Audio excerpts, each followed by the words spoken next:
Good morning everyone, আমি প্রিয়াঙ্কা। আমার চ্যানেলের ছোট্ট একটা পরিবারের আরও একটি নতুন ব্লগে আপনাদের সকলকে জানাই স্বাগত। আশা করি আপনারা সকলেই ভালো আছেন, সুস্থ আছেন। আমরাও মোটামুটি ভালোই আছি।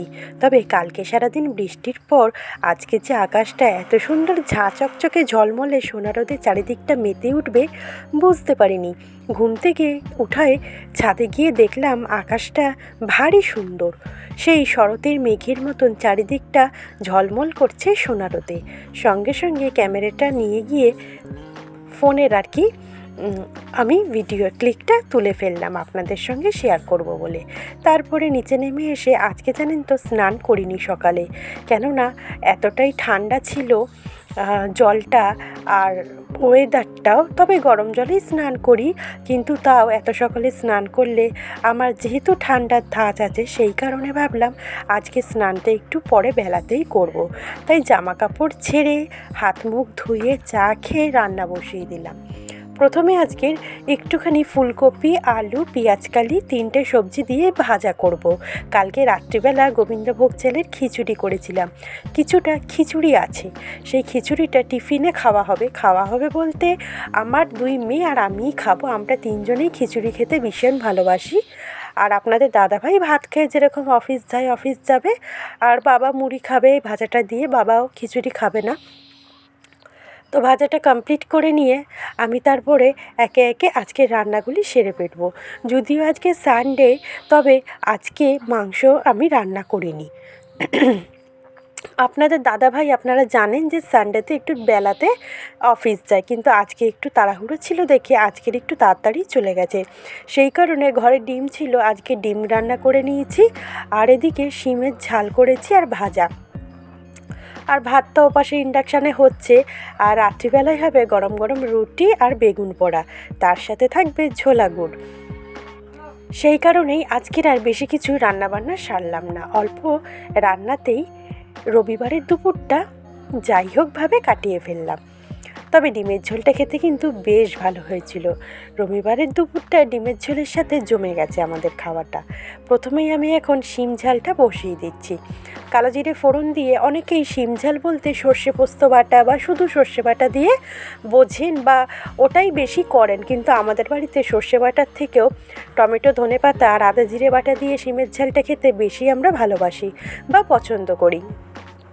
প্রথমে কড়াইতে একটু তেল দিয়ে তার মধ্যে কালো জিরে ফোড়ন দিয়ে টুকরো করে কেটে রাখা শিমটা দিয়ে সামান্য একটু হলুদ গুঁড়ো দিয়ে বেশ ভালোভাবে নাড়াচাড়া করে নেবো।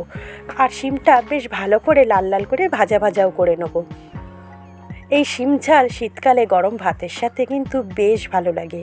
তবে শুধু ভাত নয়, রুটির সাথেও খাওয়া যায়, রুটি দিয়েও কিন্তু ভারী ভালো লাগে এই শিমের ঝালটা এইরকমভাবে খেতে। আসলে সর্ষে বাটাটা আমাদের বাড়িতে শিম ঝালটা দিয়ে খাওয়া হয় না, এই কারণেই একটু অম্বলের ধাঁচ আছে আপনাদের দাদা ভাইয়ের, সেই জন্যই সর্ষে বাটাটা করি না। আর এখন আমি দিয়ে দিলাম একটুখানি আদা, জিরে আর শুকনো লঙ্কা বাটা, তার সাথে হলুদ গুঁড়ো, সামান্য একটু লঙ্কার গুঁড়ো, পরিমাণ মতো লবণ, মিষ্টি আর একটা টমেটো। এইবারে সামান্য একটু জল দিয়ে বেশ ভালো করে শিমটার সাথে মশলাটা কষিয়ে নেবো। তেল ছেড়ে আসলে অল্প পরিমাণে জল দেবো, কেন শিমে তরকারিতে বেশি জল দিলে শিমটা যেন একদম গলে কেমন একটা হয়ে যায়। তাই শিমটা যাতে সিদ্ধ হয় আবার পুরোপুরিভাবে গলে না যায়, সেই অনুযায়ী আমাকে জল দিতে হবে। আর দেখবেন শিম এমনই একটা সবজি, বেশি গলে গেলে খেতে না কেমন লাগে, একটু শক্ত শক্ত আবার এদিকে সিদ্ধও হবে, এরকম টাইপের শিমটা খেতেই বেশ ভালো লাগে। আমাদের বাড়িতে শিমটা ওই জন্য ভাজা করেই বেশি, শিম, আলু, ফুলকপি দিয়ে ভাজা করলে সবাই খেতে বেশি ভালোবাসে। তো যাই হোক, শিমটা দেখছেন ভালো করে কষিয়ে নিচ্ছি। এবারে গ্যাসটা হাই ফ্লেমে রেখেই কষিয়েছি। আমি যে কোনো তরকারি একটু গ্যাসটা কমিয়ে দিয়ে ঢাকনা চাপা দিয়ে কষাই। তবে শিমটা ওই যে বললাম বেশি মজে গেলে বা সিদ্ধ হয়ে গেলে ভালো লাগবে না, সেই কারণে গ্যাসে মানে আগুনটা আমি একদম ধিমে আঁচে দিইনি, আর হাই ফ্লেমে রেখেই ভালোভাবে কষিয়ে নিয়ে অল্প একটু জল অ্যাড করে দিলাম আর ঢাকনাটা চাপা দিয়ে দিলাম। ভাতটা হয়ে গেছে, ভাতটা উপর করে দিয়েছি, আর এদিকে শিম ঝালটাও কমপ্লিট হয়ে গেছে। ওপর থেকে ধনেপাতা ছড়িয়ে দিলেই আমার শিম ঝালটা রেডি হয়ে যাবে। আর শীতের সবজিতে দেখবেন টমেটো ধনেপাতা দিলে তার একটা অন্যরকম সেন্ট আর অন্যরকম স্বাদ হয় কিন্তু খেতে। শীতকালে যে কোনো তরকারি রান্না করি না কেন, টমেটো আর ধনেপাতাটা কিন্তু একদম মাস্ট, ওটা কিন্তু ফ্রিজে থাকতেই হবে। তো যাই হোক, দেখুন শিম ঝালটা বেশ কিন্তু ভালোই হয়েছে দেখতে, আর খেতেও ভালোই হয়েছে। আর এখন আমি ডিমের ঝোলটা বসিয়ে দেবো। 4টে ডিম ওদের 4 জনের সেদ্ধ দিয়েছি, আর আমার ডিমটা অমলেট করে আগে তুলে রেখেছি। আগে প্রথমে কড়াইতে তেল দিয়ে আলুটা ভাজা ভাজা করে নেবো একটু হলুদ দিয়ে। একটু বলতে আজকের আলু ভাজাটা বসিয়ে দিয়ে আমি একটা কী জানি কাজ করছিলাম, যতদূর সম্ভব বিছনা তুলতে গেছিলাম, তাই আলুটা বেশ লাল লাল করেই ভাজা হয়ে গেছে।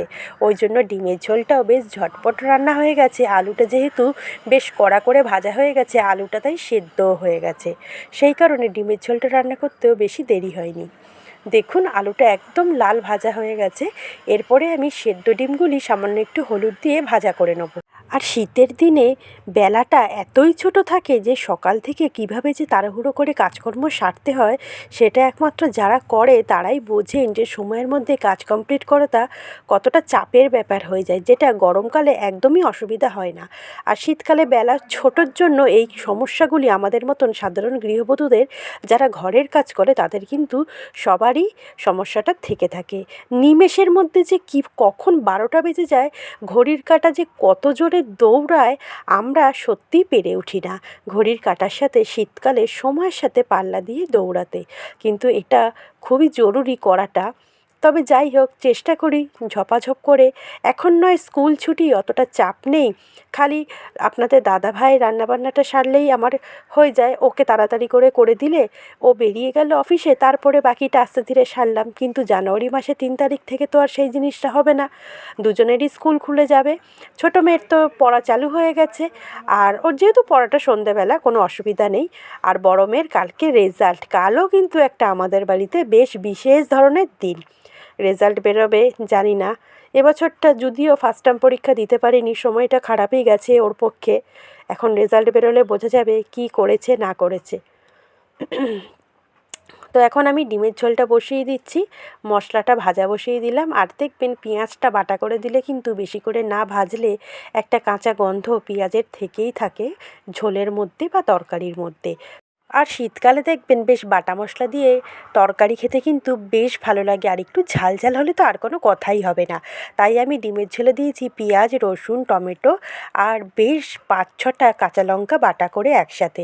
তো বাটা মশলাটা কড়াইতে দিয়ে বেশ খানিকক্ষণ ভাজা ভাজা করে নেবার পরে দিয়ে দিলাম ধনেপাতাটা, পরিমাণ মতন লবণ, একটু মিষ্টি আর হলুদ গুঁড়ো, লঙ্কার গুঁড়ো।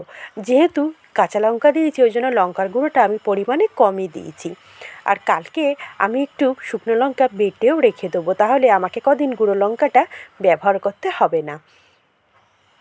আর যে কোনো তরকারিতে দেখবেন ঘরের তৈরি বাটা মশলা দিলে কিন্তু সেই তরকারির স্বাদ গন্ধ সত্যি অন্যরকম হয় দোকানের কেনা মশলা দিয়ে রান্না করার থেকে। তাই আপনারা যারা আমার ভিডিও দেখেন তারা তো জানেনই, আর যারা ধরুন নতুন দেখবেন আজকে, তারা দেখবেন যে আমি বাটা মশলা দিয়ে রান্না করতেই বেশি স্বাচ্ছন্দ্য বোধ করি। এবার মশলাটা আমার বেশ ভালো করে কষা হয়ে গেছে। আমি ভেজে রাখা আলু আর সেদ্ধ ডিমগুলি দিয়ে আরেকটু ভালো করে কষিয়ে নেব। আর আমি ইন্ডাকশানে গরম জলও করে নেব, যাতে ডিমের ঝোলটা আরও তাড়াতাড়ি আমার রান্না হয়ে যায়। আপনাদের দাদাভাই বেরোবে, অপেক্ষা করছে ডিমের ঝোলটার জন্য, আর আমি যতটা পারছি তাড়াতাড়ি করে দেওয়ার চেষ্টা করছি। ওই যে বললাম শীতের বেলায় সবারই কাজ করতে কিন্তু একটু সমস্যা হয়। আর আমাদের মতন যারা ভোরবেলায় ওঠেন আর জলের কাজ করতে হয়, তারা তো জানেনই যে শীতকালে সকাল সকাল জলের কাজ করাটা কতটা চাপের ব্যাপার। কিন্তু না করে তো উপায়ও নেই, করতেই হবে। সেই কারণে কোনো দিক মানে না ভেবে ঝপাঝপ করে রান্নাবান্নাও করে ফেলি, সকাল সকাল জামা কাপড়ও কেচে দিই। আর কি করা যাবে বলুন, কাজ তো করতেই হবে, বসে থাকলে তো আর চলবে না। তো যাই হোক, ডিমের অমলেটটাও আমি দিয়ে দিলাম। তো এবার দেখুন ডিমের ঝোলটা আমার কমপ্লিট হয়ে গেছে। আর আমি একবারে কড়াইয়ের থেকেই ডাইরেক্ট আপনাদের দাদাভাই টিফিন বক্সের মধ্যে ডিমের ঝোলটা আমি তুলে দিচ্ছি। আর তারপরে বাকিটা আমাদের রেখে দেবো। আমরা দুপুরবেলা খাবার সময় আরেকবার গরম করে নেবো, কেন শীতকালে তরকারি নামাতে নামাতেই দেখবেন ঠান্ডা হয়ে যায়, যেটা কিন্তু গরমকালে এই সমস্যাটা হয় না। গরমকালে তরকারি একটু দেরি করে করলে সহসা যেন গরমটা আর যায় না, সেই জন্য। আর শীতকালে দেখবেন ঠান্ডা জিনিস কিছু খাওয়াও যায় না, বিশেষত যাদের দাঁতের সমস্যা থাকে তারা ঠান্ডা খাবারটা খেলে তাদের দাঁতে কিন্তু প্রচণ্ড পরিমাণে ধরে বা শিনশিন করে। তো যাই হোক, ডিমের ঝোল আমার কমপ্লিট। তো আজকের মতন আমার রান্নাবান্না কমপ্লিট। আশা করি ভিডিওটা আপনাদের ভালো লাগবে, আর ভালো লাগলে অবশ্যই চ্যানেলটা সাবস্ক্রাইব করে পাশে থাকবেন এই বোনটার। অবশ্যই বেশি করে লাইক, শেয়ার, কমেন্ট করতে হবে। আর ভিডিওটা দেখার জন্য থ্যাংক ইউ সো মাচ। সবাই ভালো থাকবেন, সুস্থ থাকবেন। টাটা।